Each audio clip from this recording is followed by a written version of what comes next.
doctors are suffering, trying to save lives. I don't think there will be any tendency for we to joke with these doctors. And these doctors were talking about, they should have brothers, our in-laws, our sisters. I'd like to look at their case. These are people that pain life. The importance of salary, they also skills. Not doctors outside for medical treatment. Is that why they are nonchalant about the doctors' welfare? For me, they'll be able to prioritize the welfare of the doctors. Even if it is an private firm, they should be able to prioritize the doctors. Their welfare should be their paramount issue. I think the government shouldn't allow them to go on strike or begin to agitate before they do something concerning their welfare. Thank you, and God bless you. Thank you, I am Braid. Hello, Franklin. Yes, good afternoon. Good afternoon, Franklin. Yeah. You see, the topic you're handling this afternoon, if we take away sentiment or emotions, you find out that the welfare of the doctors comes first. It is not arguable because first and foremost, let's take a look from this angle. You go to school, you spend some time and money, and then you are a professional. Some other person goes to school, then they also have their own. Let's take business administration. They start their business, they make money. But in this case, these people knowing fully well that they want to save life. I think, look at the politicians. They make law, talking about the senators now. They make laws. How many times do they sit? But they take a lot of money. And then, each and every one of them have personal doctors, which is the people we are referring to now. Are they not supposed to be treated very well in order to carry out their duties? But the problem we have in this part of the world is we are too sentimental. Everything will bring emotion into it.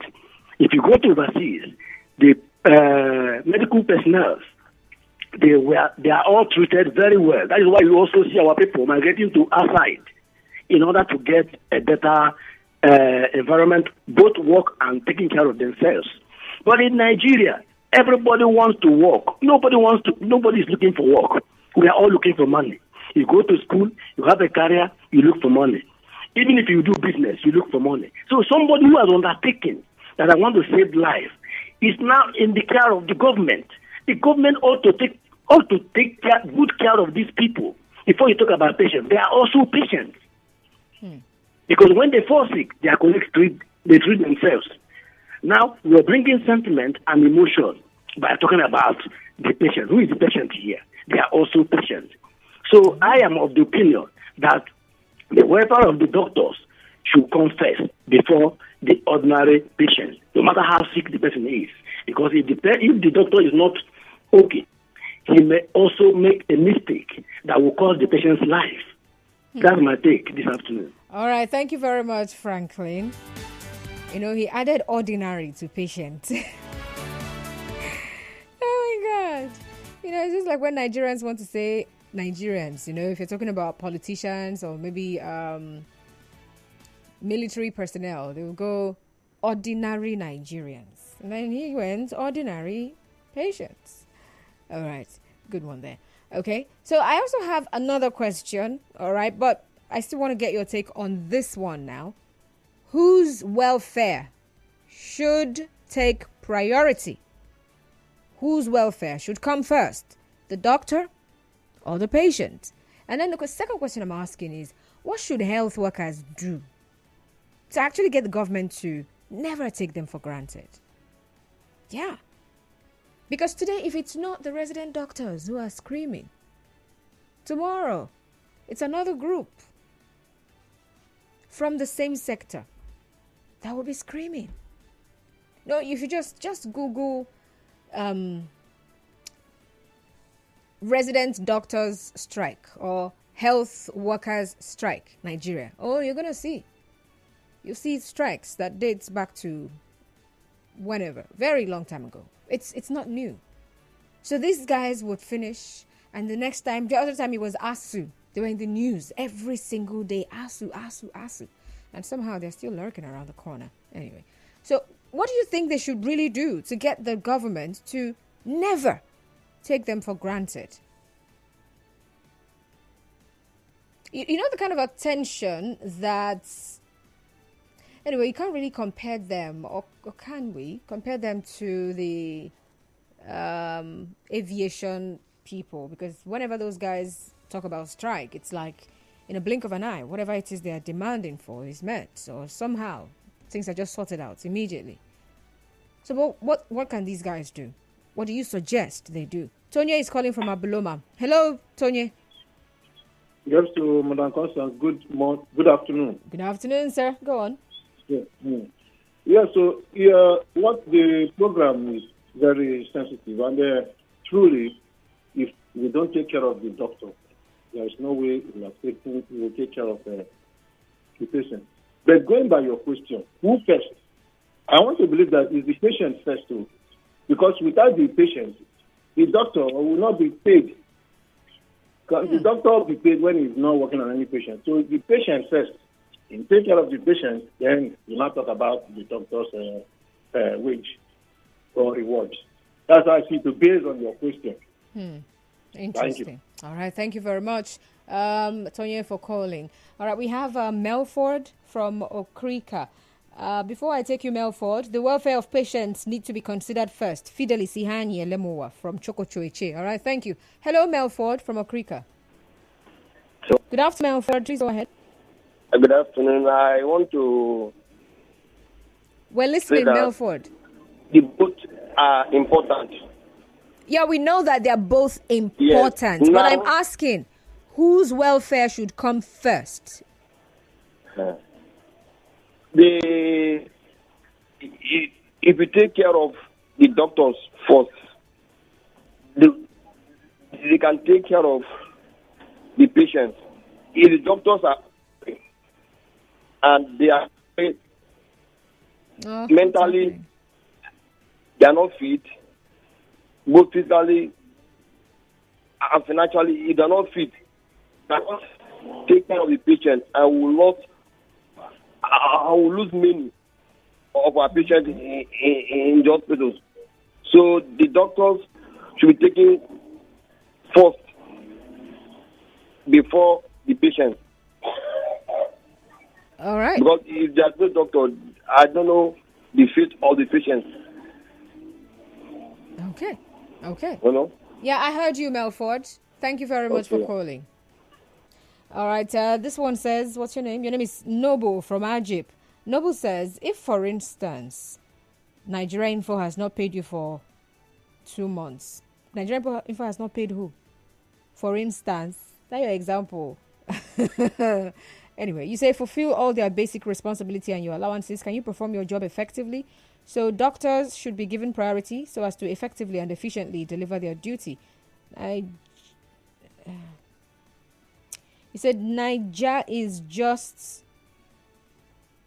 What are you saying? Anyway, thank you very much for your message there. Please, when you're typing a message, okay, when you're done typing, even if you've sent it, just look at it quickly, read it again, all right? In case it's somehow, somewhere not making sense anymore, you can just delete and retype and correct it, all right? Thank you very much. So if you could also do that for me, because I have no idea what you meant by your last paragraph.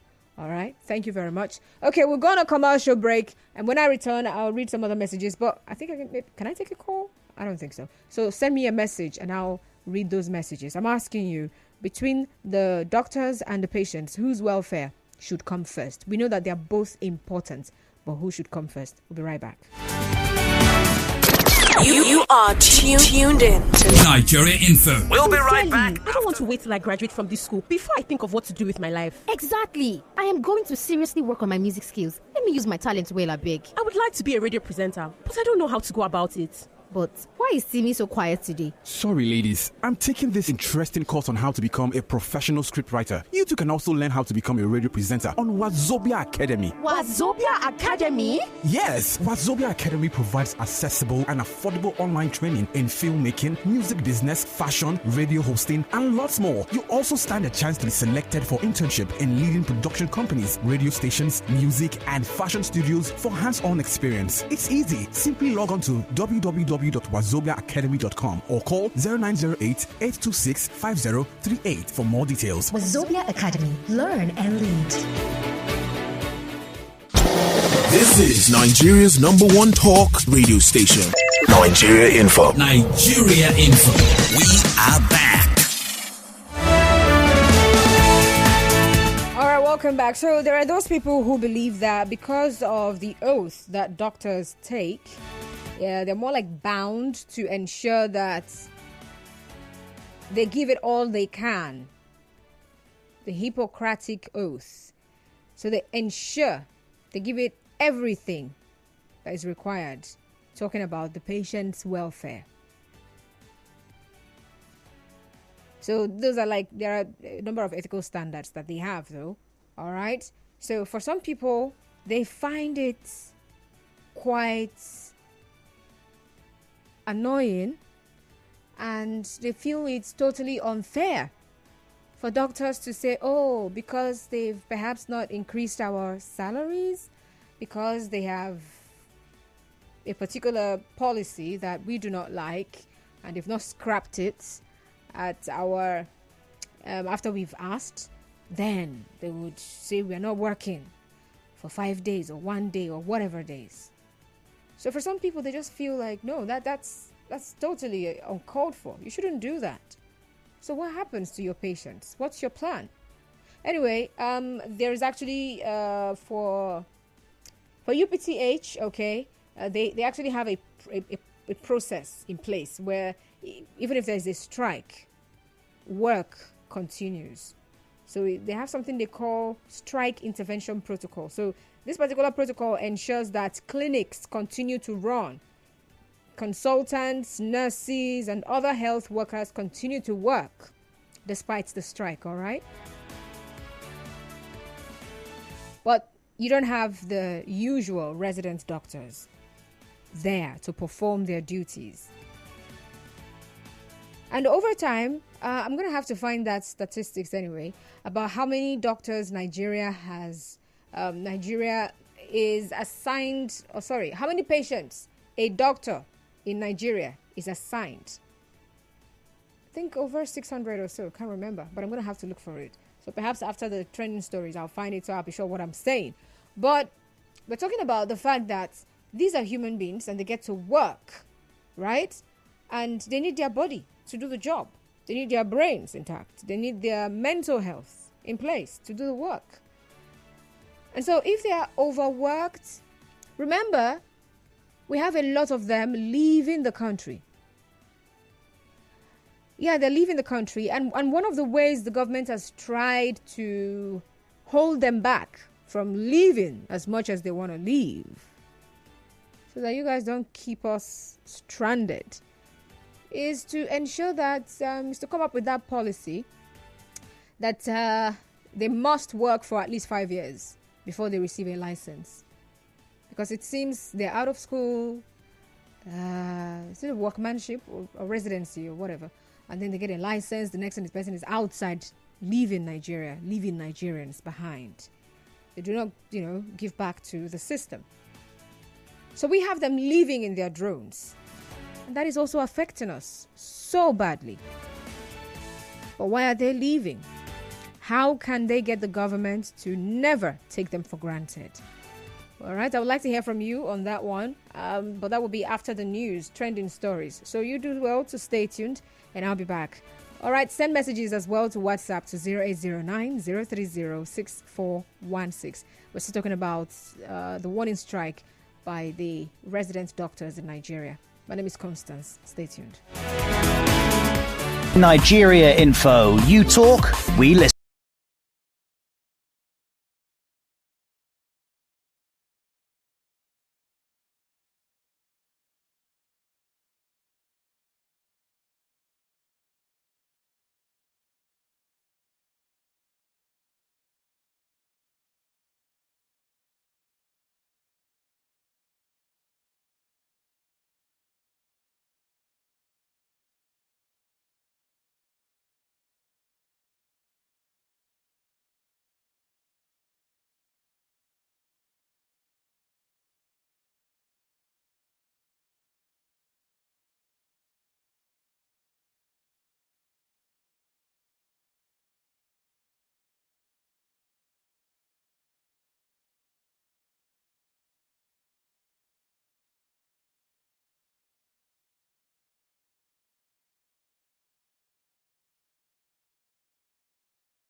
right, great to have you right back here on the sunny side. Good afternoon to you. 10 minutes gone past 1. My name is Constance, and we're still talking about the resident doctors strike. It's a day one strike. Now, the federal government has warned members of the National Association of Resident Doctors, NARD, to shelve their planned 5-day warning strike. Anyway, it's already on.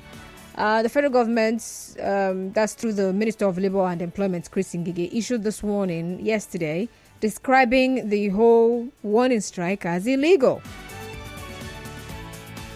All right. Anyway, a statement says the health minister will instruct the teaching hospitals to employ ad hoc people for those 5 days, and they will use the money of the people who went on strike to pay the ad hoc doctors. So it's more like, go on strike at your own detriment. You don't want to work, you're not going to get paid. And so I ask, if these people are going on strike because their welfare has not been met, has not been taken care of the way it ought to, and yet we have the federal government, or should I say the Minister of Labour, threatening, calling them out the way he is calling them out. Does it seem as though they are being taken for granted? I remember it was the people, that part of the East-West Road, that the road has really been bad. Is it the Mbiama section or so? I was listening to the news the other time, and some of the youths or people around there were like, we're going to go on a protest and block the road because it seems protest is the only thing the federal government hears or listens to.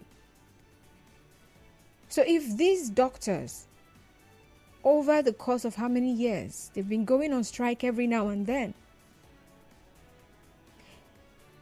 and their welfare is still a problem, they still have demands that the government has still not even met. And even more is, for example, the policy that is meant to keep them, or to keep graduates of medicine, medical and dental graduates, to ensure they render a 5-year compulsory service in Nigeria before being granted full licenses to practice. So this is more like, on one hand, we're saying you've not increased the salary structure to a percentage that we've asked for, but then you're coming up with something else. What is it? It's a bill that is seeking to compel them to ensure they work for 5 years before. So we've had the conversation on that particular one. So instead of looking for a way, or instead of outrightly going all out, bringing in all the arsenal to ensure that the welfare of these doctors are met, their demands are met, they are well taken care of, you're rather sitting down to say, let's withhold their license until. So it means you're taking us for granted. So what do you think they can actually do? That's the second question I asked.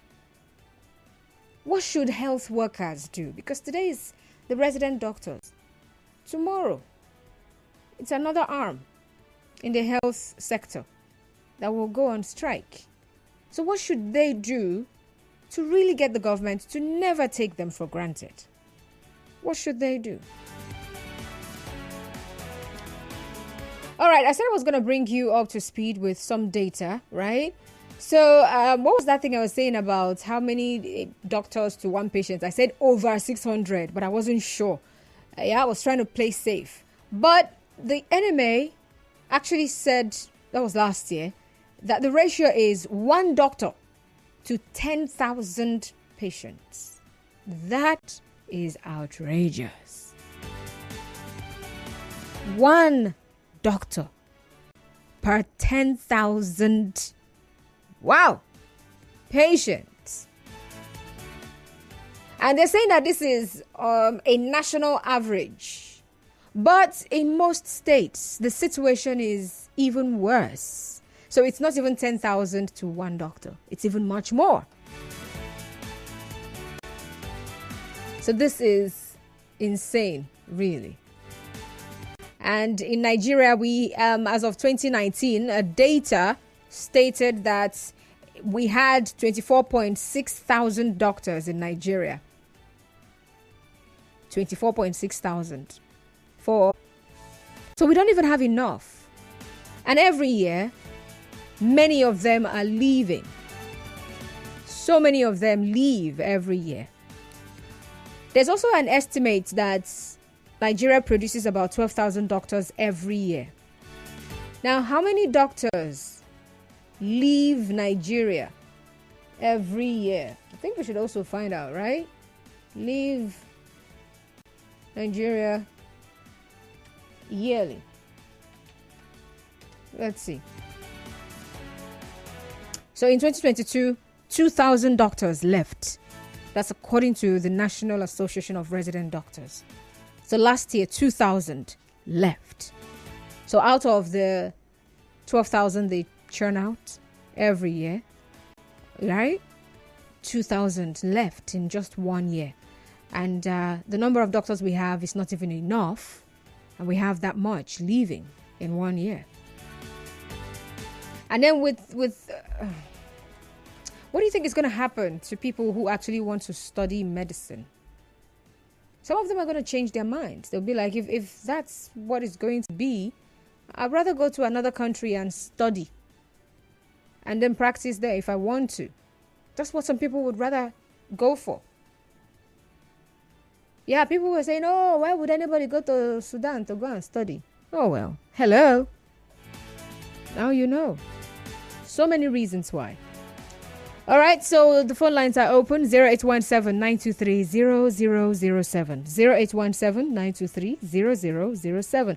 Doctors' welfare is critically important. If a doctor who is psychologically imbalanced treats a patient, death is imminent. There is need for the government to cater for those causes of psychological imbalances. Emmy says that. And he also says there will always be sick people, but there is possibility of not having doctors. Oh, wow. Oh, wow.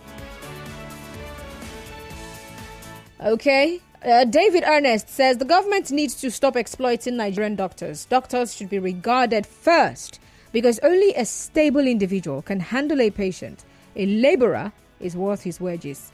Legislators are earning loads. Doctors earn. And okay, are you asking how much they earn? Well, I don't know. Doctors first, please. Some doctors don't like themselves. So last I checked, there was a lot of politics in NMA, but moving on. I'm not a doctor, but my husband and I own diagnostics clinics. And I just want to say the way some people maltreat doctors who are genuinely working hard is unfortunate. Where do we want to start? Is it the ones where police will arrest doctors for treating patients that have gunshot wounds, despite what the law says? Or where aggrieved patients attack every medical personnel and destroy equipment in sight when they are told what they don't want to hear? Anyone who lays a finger on my staff is going to jail. True, some doctors are moving mad and don't deserve to wear that coat and stethoscope. But let's be honest, some of them cut corners and even divert patients to their private practices where they perform unnecessary procedures due to financial pressure from government taking them for granted. Doctors and their families shop in the same places as all other Nigerians, and altruism does not pay bills. My daddy, mommy, is a doctor cannot be said in lieu of school fees. All right. So you're still saying that doctors' welfare should come first. So what should the health workers do? Those of them in Nigeria. What is that thing they should do to show that now they have stamped their feet to say, enough is enough. You guys should stop taking us for granted. Has anyone even thought about that? What they could possibly do to get the government to even start running around to, perhaps start holding emergency meetings. Remember all the days of ASU strike that lasted for 8 months? Every day was in the news. At some point, even discussing ASU became really tiring. It's like, please, what other angle do we have to this story? We're tired. Have they called off the strike? If they've not called off the strike, we're not doing it again. But we just had to report. Every day, there was one meeting or another meeting. Sometimes they gather for the meeting and some people get up and walk out. Sometimes they gather for the meeting and it ends with nothing really.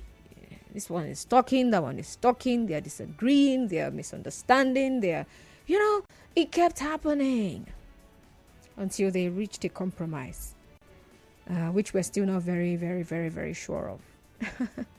So what is that thing you think, perhaps if they employ this method, it will send a strong message? And the federal government will say, okay, I think this is it. Let's stop messing with these people. I'm sure that maybe for some people it's really hard to come up with whatever that thing could be, because the people in government, they can afford to travel overseas to get treated. They can afford that. They can afford the private doctors, those in private practice. They can afford that very well.